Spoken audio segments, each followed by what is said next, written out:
Assalamu alaikum. Jama'a na farko ina godiya kwarai da gaske mai 'yan jaridu wanda suka samu lokaci saboda mu dan tattauna da su kuma ina ba da haƙuri kasancewan ban zo a lokacin da ya kamata na zo mu fara wannan dan tattaunawa da ku ba. Wannan ya faru ne saboda matsaloli masu tarin yawa tunda jiya ne aka kare wannan abu. So mun samu baki daga wurare daban-daban shi sa ba mu samu daman wannan zama da ya kamata da mun samu mun yi tuntuni ba. Ina fatan cewa za ku gafarce mu akan haka. Na farko ina godiya ma shugabanni na APC tun daga national level har zuwa state level har zuwa local government level har zuwa world level wanda su suka ba da gudumawa suka sa hannu a wannan al'amari har Allah ya taimake muka iya gudanar da wannan zaɓe da aka yi wanda aka yi shi cikin lami lafiya kuma duk duniya sun ga abubuwan da suka gudana saboda an sa shi muna transmitting nashi live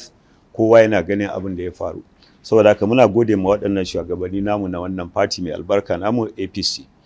Bayan waɗannan shugabanni ina godiya ma abin nan sauran 'yan uwana da muka yi wannan gwagwarmaya tare da su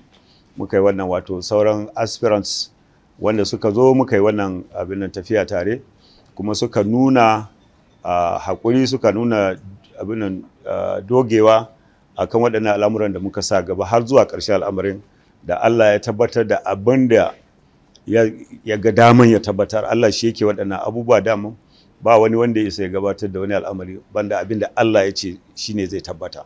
kuma suka ɗauke shi a matsayin haka ko da bayan wannan zaɓe ɗaya daga cikinsu ma ya kawo ziyara jiya da shi da jama'ansa duka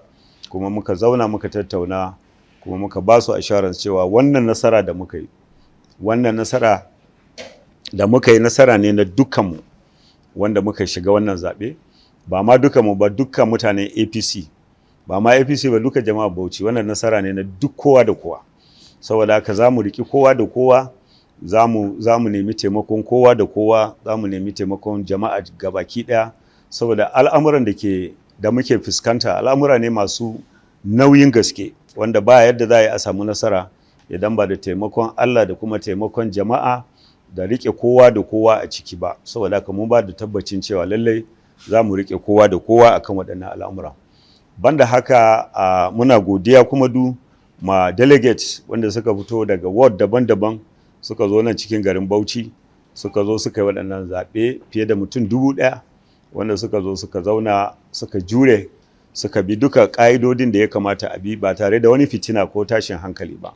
So su ma gaskiya sun yi rawan gani kuma muna fatan cewa Allah zai saka ma kowa da alheri gwargwadon abubuwan da kowa ya contributing. Waɗannan matsaloli na yau kamar yadda na ce matsaloli ne masu tarin yawa wanda suka shafi abubuwa da yawa. Wannan ba bayani ne na campaign ba amma dai mun tabbatar da cewa akwai matsaloli wanda dole sai mun haɗa hannu kowa da kowa ya ba da taimakonsa saboda mu warware waɗannan matsaloli. Daga cikinsu akwai al'amari da ya shafi ilimi wanda yara fiye da miliyan 1.400 suna waje ba su da makarantun da za su shiga saboda matsaloli masu tarin yawa. Muna maganan mata taimaka tallafi ma mata da kuma ganin kula da lafiyansu saboda waɗanda suke mutuwa saboda dalilin haihuwa wanda shi ma mun ba da figa na shi 1549 a kowane haihuwa 100 da aka yi. Wannan ba ƙaramin asara jihar mu take ba kuma na tabbatar da cewa kowa zai ɗauki niyya kamar yadda muka ɗauki niyya saboda mu tabbatar da cewa an tsayar da wannan abu an kare rayukan waɗannan mata namu kuma an tabbatar da cewa an samu society ko state ɗin da kowa na da dama ya samu hakkin wadda hakkinsa ne. Muna fatan cewa Allah subhanahu wata'ala zai ci gaba da taimaka mana a tabbatar da cewa mun samu kowa an ba shi hakkin shi. Alƙiblan wannan tafiya shine kowa a ba shi hakkinsa. In aka ba mu kowa hakkinsa za a samu zaman lafiya, za a samu abin da ya kamata ba wanda zai ji wani abu amma in aka zamanto mutane ba su samu hakkinsu to akwai mishkila. Muna tabbatar da cewa in Allah ya da mana da niyya mu tabbatar da cewa akwai adalci a abubuwan da muke yi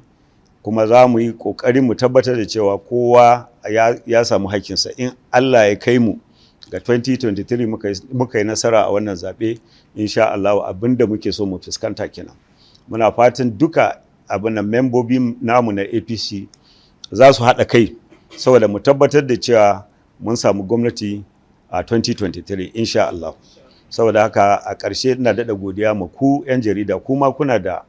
abin da ya kamata ku bada na gudumawa saboda tabbatar da cewa jama'a sun samu abin da suke bukata na da rayuwa na inganci wanda ya kamata. Ku kuna da role, ba ƙaramin support ne muke nema daga wajen ku ba, so that society za a samu a zauna lafiya kuma a samu biyan bukata, kowa ya bi abin da yake nema ba tare da wani tsangwama ba. Na gode.